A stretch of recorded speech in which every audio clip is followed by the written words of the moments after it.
keluarga Katolik yang ideal setelah pribadi dipulihkan, keluarga dipulihkan, maka itu menjadi kekayaan gereja.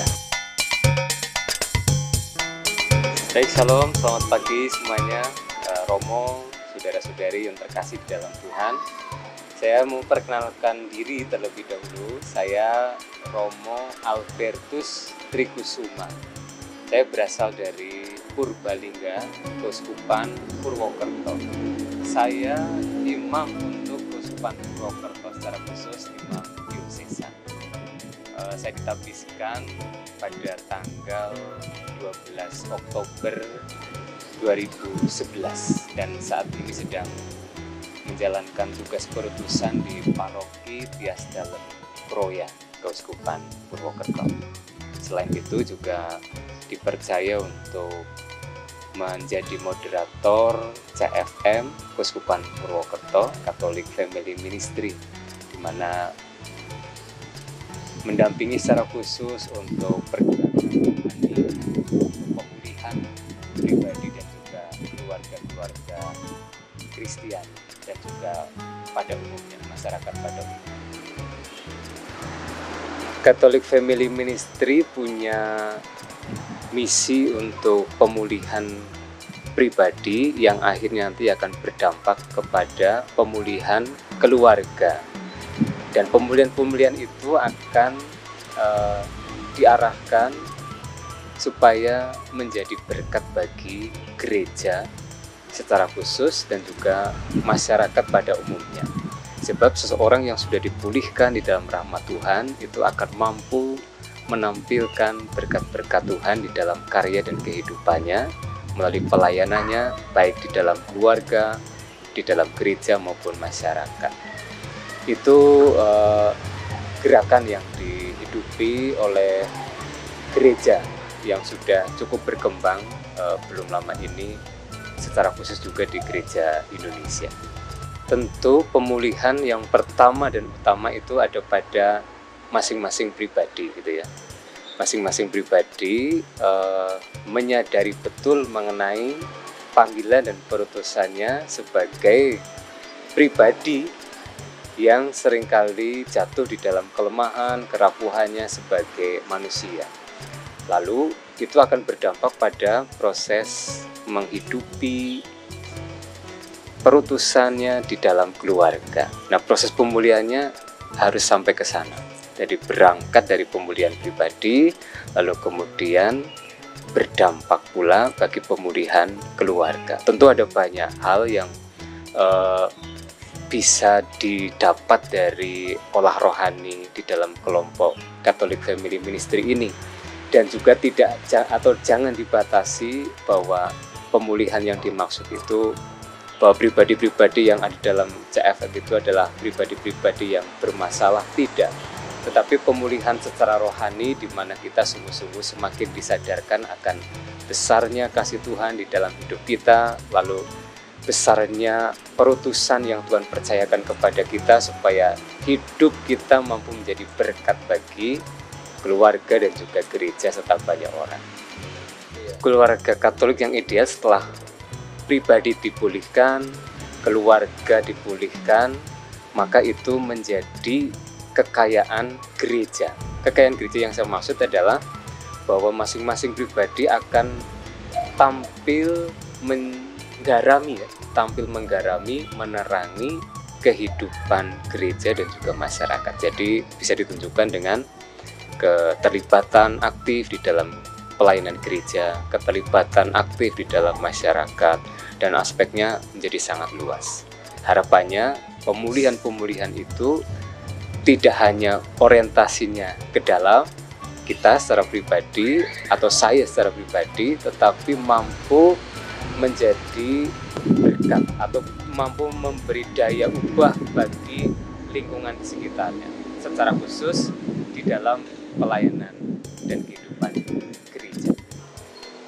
Kalau dari gereja memang untuk tugas perutusan secara khusus yang dipercayakan kepada Romo misalnya yang untuk mendampingi kelompok-kelompok budaya tertentu belum ada ya, belum ada secara khusus, tetapi bahwa ada romo-romo yang punya karisma di dalam budaya. Misalnya ada Romo Projo Purwokerto yang punya kecakapan, punya talenta untuk dalang misalnya.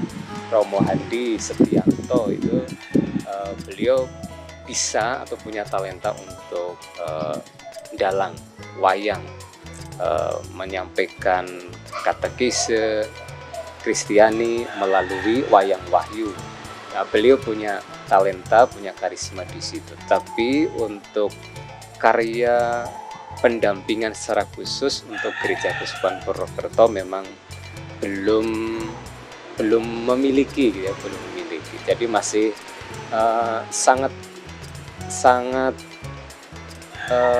disesuaikan dengan situasi dan kondisi paroki masing-masing. Lalu yang kedua, karisma atau minat dari para romo untuk terjun di dalam bidang budaya masih sangat dipengaruhi hal itu.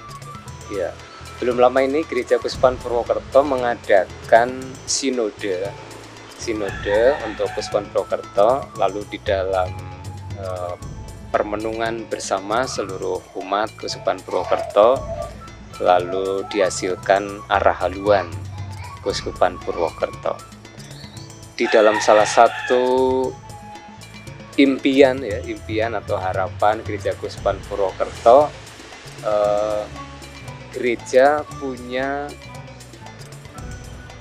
wadah untuk menghidupi dan menghidupkan budaya lokal Keuskupan Purwokerto, Banyumasan secara khusus gitu ya. Karena memang selama ini Gereja Keuskupan Purwokerto, satu, belum ada tenaga pastoral atau imam yang mendampingi secara khusus terkait bidang itu. Lalu yang kedua, Gereja Keuskupan Purwokerto belum punya tempat untuk